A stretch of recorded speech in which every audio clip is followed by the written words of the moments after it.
कक्षा 10 के सभी विद्यार्थियों, आज मैं आपको मैथ्स का, ठीक है, एक आईएमपी मॉडल पेपर बोल सकते हैं आप, इंपोर्टेंट पेपर बोल सकते हैं, गेस पेपर बोल सकते हैं, कुछ भी बोल लो, पर रियल पेपर नहीं है ना। चलिए तो बढ़िया से आप तो कंप्लीट करो या ना, ये इन बच्चों की तरह आप भी टॉपर बन सकते हो। इनको मैंने आईएमपी पेपर बताए थे, इन्होंने करे तो कंप्लीट करे, बिल्कुल सेट सी है। ए और बी हो चुका है, इसके बाद में डी और ई और एफ भी आएगा। यहां से आप देखना है -2 और 5 के शून्य वाले बहुपदों की जो संख्या होगी वो होगी 3 से अधिक। जब a1 by a2 is equal है b1 by b2 is not equal to c1 by c2, तो समीकरण निकाय a1 x b1 by c1 तथा a2 x b2 by c2 का हल होगा। तो इसका जो हल होगा ना वो होगा अनंता अनेक हल। तो तीनों चीजें इक्वल होती जब होता है, a1 by a2 is not equal to होता है b1 बाई b2 तो आदित्य हल होता है, तो इसका हल होगा कोई भी हल नहीं होगा। यदि सूर्य धूप में खड़े व्यक्ति की छाया उसकी ऊंचाई से 20 करनी 3 गुना हो तो सूर्य का उन्नयन कोण होगा 30 डिग्री। वृत्त का चाप, वृत्त की त्रिज्या और चाप द्वारा केंद्र पर बने कोण में क्या संबंध है, तो चाप बराबर कोण इंटू त्रिज्या। शंकु की जो तिर्यक ऊंचाई होती है l equal r square plus h square. यदि घटना घटित नहीं हो सकती तो उसकी प्रायिकता कितनी होगी, असंभव घटना होगी 0। ठीक है, चलिए आगे बढ़ते हैं और अगला देखते हैं। तो इंग्लिश मीडियम वाले बच्चे हमारे बढ़िया से कंप्लीट करेंगे। ये इतना हो गया है उनका यहां तक। कोई संख्या p बटा q जहां p एवं q परस्पर अभाज्य पूर्णांक है और q is not equal to 0, ठीक है, q is not equal to 0 है तो वो संख्या कहलाती है आपकी परिमेय। क्या कहलाती है भैया, परिमेय संख्या।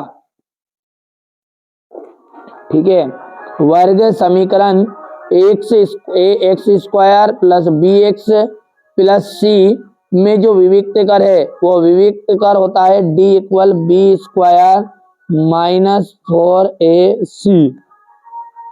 ठीक है, समांतर श्रेणी के पद उसके पूर्ववर्ती पद का अंतर सार्व अंतर कहलाता है। क्या कहलाता है, सार्व अंतर। सभी समबाहु त्रिभुज समरूप होते हैं। समबाहु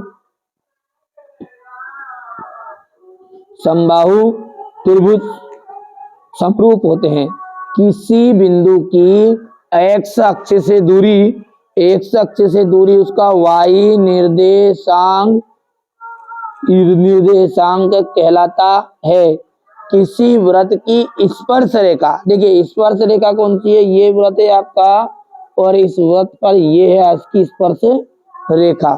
तो ये स्पर्श रेखा उसे केवल और केवल कितने बिंदुओं पर काट सकती है, एक। तो यहां पर अपन लिख सकते हैं केवल एक।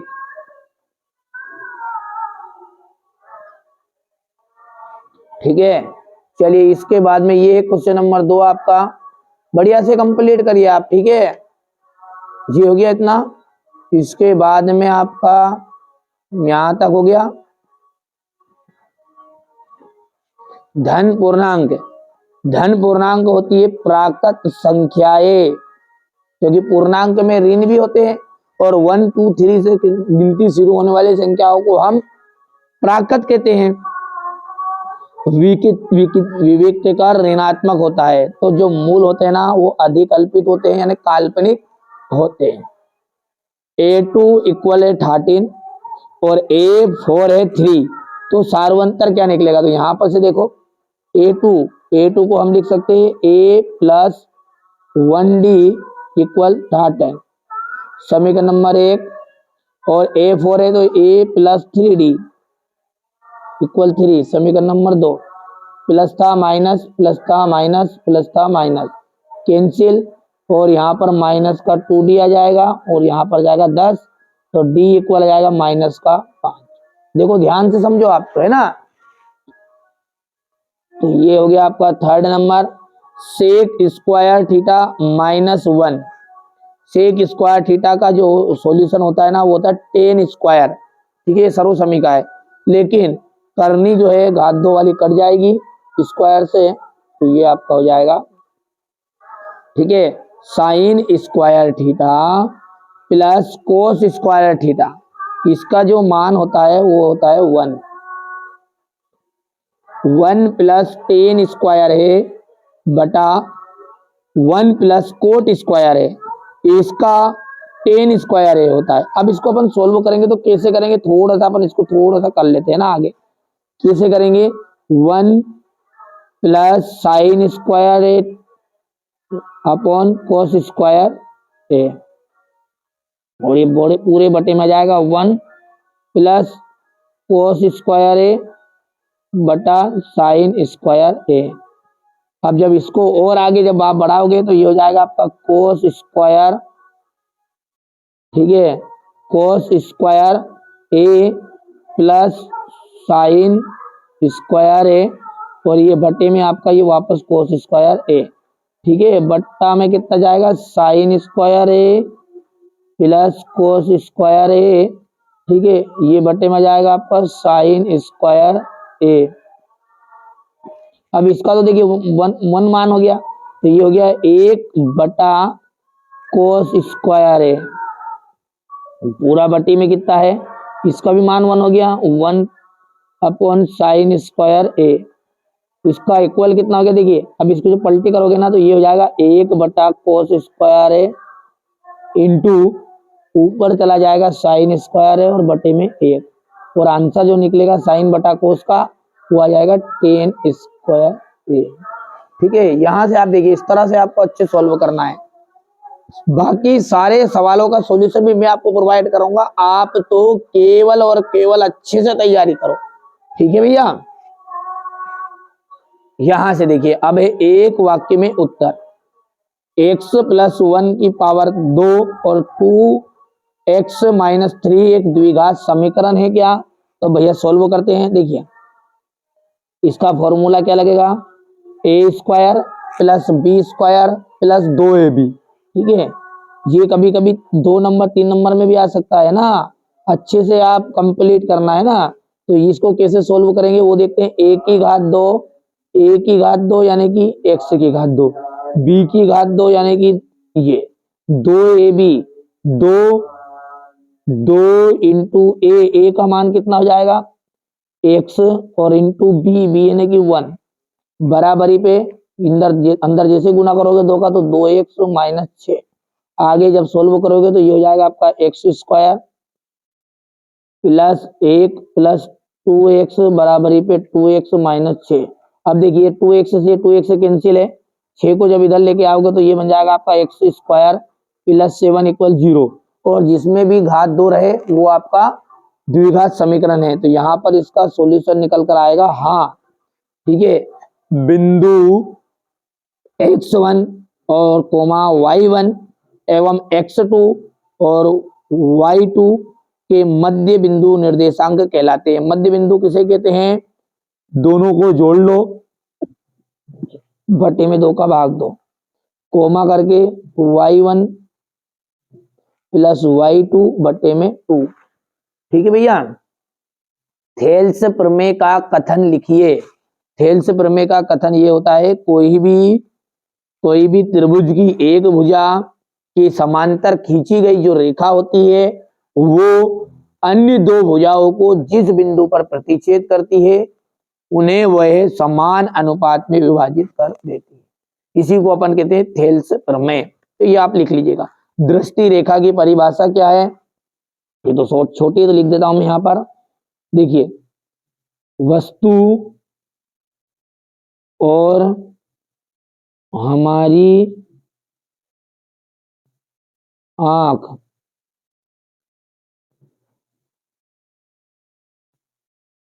से, देखिए वस्तु और हमारी आंख जिसे हम देख रहे हैं, यहाँ पर हम देख रहे हैं हमारी आंख जिसे, ठीक है, इसे लिख दो, वस्तु और हमारी आंख से जाने वाली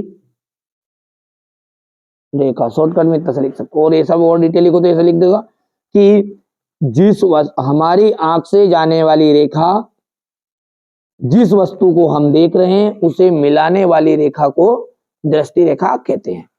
किसी वृत्त की कितनी स्पर्श रेखाएं खींची जा सकती है? तो देखिए, कोई भी यदि वृत्त है और उस वृत्त पर कितनी स्पर्श रेखाएं खींची जा सकती है? तो देखिए, एक बिंदु पर तो केवल एक, बाकी आप अनंत स्पर्श रेखाएं खींच सकते हैं। कितनी रेखाएं? अनंत। ठीक है, चलिए आगे बढ़ते हैं और अगला देखते हैं भैया।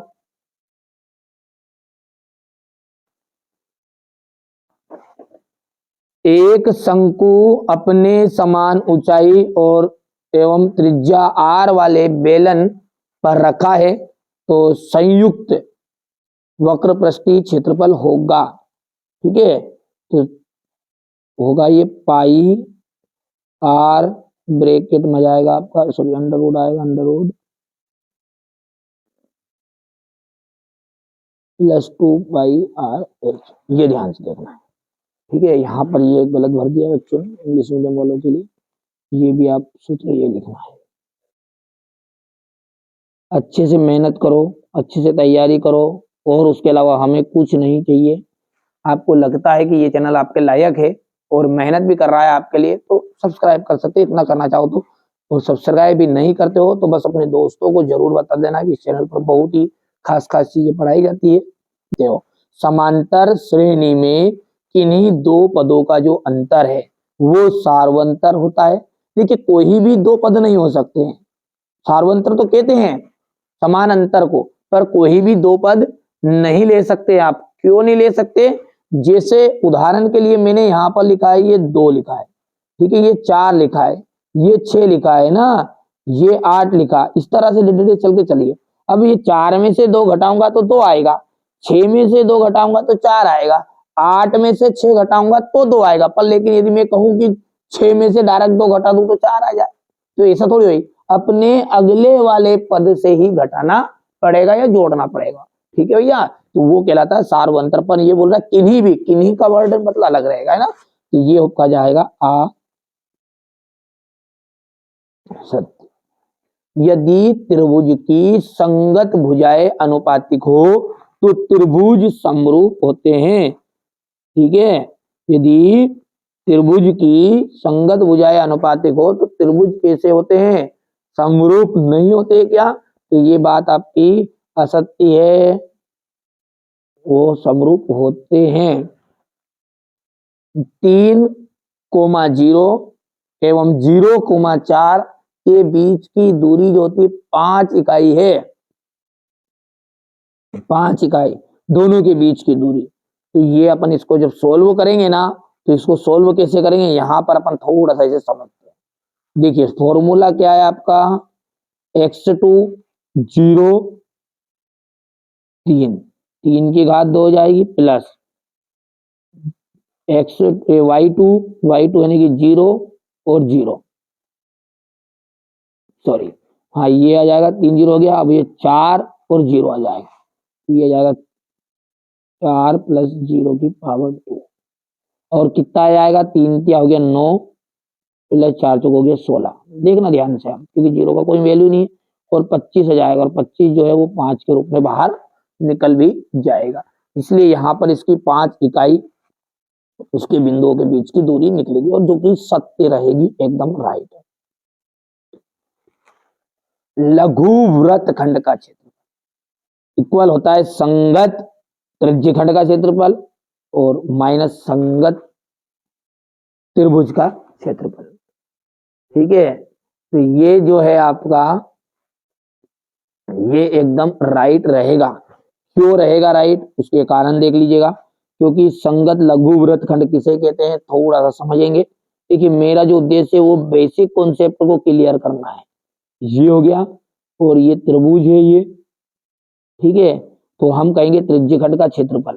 कौन है त्रिज्यखंड का क्षेत्रफल, ये पूरा त्रिज्यखंड है, और इसमें से मैंने ये जो हिस्सा इधर इधर बना दिया, ये अब पोत रहा हूं, ये हो गया त्रिभुज। ठीक है, तो ये छायांकित भाग है, तो ये वृत्तखंड है, सॉरी, ये वृत्तखंड है। और वृत्तखंड कैसे निकलता है, पूरे में से ये जो बीच का हिस्सा है त्रिभुज वाला, इसको हटा दो, और ये कर रहा है वो, तो ये बिल्कुल आपका सत्य रहेगा।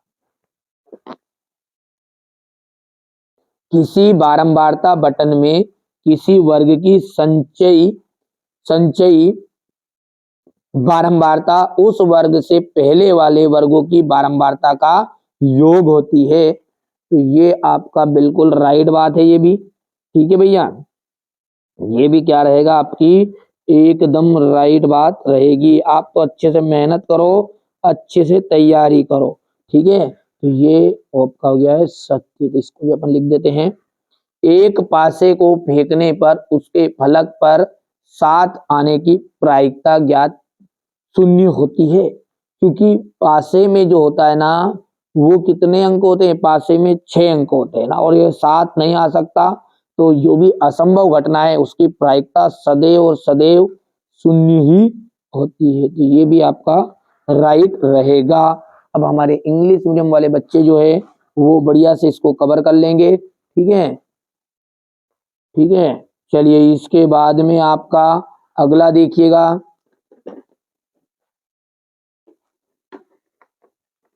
यहां से है ना, ये देखिए। और अब आपका क्वेश्चन नंबर जो 6 है, यहां से मैं पूरा चीजें आपको सोल्व कराऊंगा। मैं बार बार कह रहा हूं, आप चाहे चैनल को सब्सक्राइब करो भले ही मत करो, पर ये जो पेपर बता रहा हूं ना मैं हर सब्जेक्ट के, आप तो आपकी कोचिंग जहां पढ़ते हो, स्कूल जहां पढ़ते हो, उन टीचरों को एक बार जाके ये वीडियो बताना, और वो यदि आपसे बोलते कि नहीं इनमें से नहीं आएगा, तो बिल्कुल आप मत याद करिए। मैं खुद कह रहा हूं, ठीक है, कि मत याद करेगा, वो कह दे एक बार, क्योंकि मुझसे ज्यादा भरोसा आपको उन पे करना चाहिए, और वास्तव में करना भी चाहिए, ठीक है। मैं एक बार का आपको धोखा दे सकता हूं, लेकिन जो आपके टीचर जो सामने पढ़ा रहे हैं ना, वो आपको धोखा नहीं देंगे। वैसे हम भी धोखा नहीं दे रहे, पर मैं आपको बात बता रहा हूं, ठीक है। वो कह दे कि ये पेपर में नहीं आएंगे, तो आप समझ जाना कि ये पेपर में नहीं आएंगे, और वो कह दे कि बहुत ही ज्यादा इंपॉर्टेंट है आएंगे कर लेना, तो फिर आपसे बड़ा मूर्ख नहीं, याद नहीं करो, ठीक है। आप कंप्लीट कर लो मेरे भाइयों, यही प्रश्न आएंगे, ठीक है मेरी माताओं, कर लेना कंप्लीट। ये क्वेश्चन नंबर आपका 8 है, शून्य के, शून्य को और गुणांकों के बीच संबंध है। अब ये इतनी मेहनत में कर रहा हूं, तो एक आपका कर्तव्य ये है कि आप अपने दोस्तों को जरूर बताइएगा, और कुछ नहीं चाहिए, है ना, 1 रुपया शुल्क नहीं चाहिए। यही मेरी समझ लीजिए मेहनत का फल यही रहेगा कि आप अपने दोस्तों जितने भी हैं आपके स्कूल में इनमें, उनको जरूर ये वीडियो बताइएगा कि 6 पेपर दे रहे हैं और 6 पेपर अपन कंप्लीट कर लेंगे, तो अच्छे नंबर से बिल्कुल अपन टॉपर बनेंगे। यदि अपने को 60 बनानी है तो 2 पेपर करो, 80 बनानी है तो 4 करो, और 100 ऑफ 100 चाहिए, यानी कि 95 97 वाली फील्ड के हो तो 6 पेपर करो। अब आपके स्तर से जैसा जमे वैसा कर लेना। ये क्वेश्चन नंबर 10 जो देखिए, देख लीजिएगा, इसमें आपको इसको सोल्व करना है, फिर m का मान ज्ञात करना है। इसको विलोपन विधि से हल करना है। 2 क्रमागत पूर्णांक ज्ञात कीजिए जिनके वर्गों का योग 365। द्विघात समीकरण है 2x square minus 3x plus 5 equal 0 के मूलों की प्रकृति क्या होगी। यहां से देखिएगा, दी हुई एपी ए इक्वल 4 है, डी इक्वल -3 है, कि प्रथम 4 पद लिखिए, जबकि प्रथम ए पद ए है और डी है। उस एपी का 31वां पद ज्ञात करना है आपको, जिसका 11वां पद 38 है। चलिए इसके बाद में यहां से क्वेश्चन नंबर 13 है आपका, ये देखिए, ठीक है, यहां से हो गया। इसके बाद हमारे इंग्लिश मीडियम वाले बच्चे लेंगे ये, बढ़िया से आपको कंप्लीट करो। मैं वाई का वहां मान ज्ञात कीजिए जिसके लिए बिंदु पी, ठीक है, P2 -3 और Q है जो 10, y के लिए बिंदु बीच की दूरी का मात्रक 10 है, ठीक है। यदि कोण A और कोण B न्यून कोण है, तो cos A equal cos B का मान आपको ज्ञात करना है। यहां से आपको बढ़िया से देखिए, ये रहा आपका क्वेश्चन नंबर 15 का, अथवा बढ़िया से करिए ना, ये सारे सॉल्यूशन कहाँ मिलेंगे आपको, इसी चैनल पर मिलेंगे। अभी जैसे ही ये पेपर खत्म होगा ना, उसके 1 दिन बाद से अपन सॉल्यूशन देखेंगे, है ना। अपन 6 पेपर को देख रहे हैं, और 3 दिन में 1 पेपर का अपना टारगेट है। उस टारगेट को पूरा करने के लिए अपन 18 दिन तक मेहनत करेंगे, बिल्कुल, ठीक है। तो 18 दिन में आपका 6 पेपर याद हो जाएगा, क्योंकि 3 दिन में 1 पेपर करेंगे, है ना। चाहे वो विज्ञान का हो, सामाजिक विज्ञान का हो, हिंदी का हो, कोई से सब्जेक्ट हो, आप तो कड़ी बढ़िया से कर लेना, है ना। ये देखिए हो गया इतना। इसके बाद में ये हो गया, क्वेश्चन नंबर 18। इसके बाद में यहां से देखिएगा क्वेश्चन नंबर 19, ये इसका थोड़ा है, एक वृत्त के चतुर्थांश का क्षेत्रफल ज्ञात कीजिए जिसकी परिधि जो है 22 सेंटीमीटर है। ठीक है, त्रिज्या 21 सेंटीमीटर वाले वृत्त का एक चाप पर केंद्र पर कितने डिग्री का कोण बनाता है, तो 60 डिग्री का कोण अंतरित करता है। तो चाप की लंबाई ज्ञात कीजिए। ठीक है, यहां से आप देख सकते हैं ये क्वेश्चन नंबर आपका 20 कथवा हो गया है। ये देखिएगा, मीना जो है 2000 रुपये निकलाने के लिए बैंक में गई, क्वेश्चन नंबर 21 हो गया आपका। आगे बात करें तो ये क्वेश्चन नंबर आपका 22 है, ये हमारे इंग्लिश मीडियम वाले बच्चों का है। ठीक है, और अंत में अपन बात करेंगे तो क्वेश्चन नंबर आपका 23 आएगा। हो गया।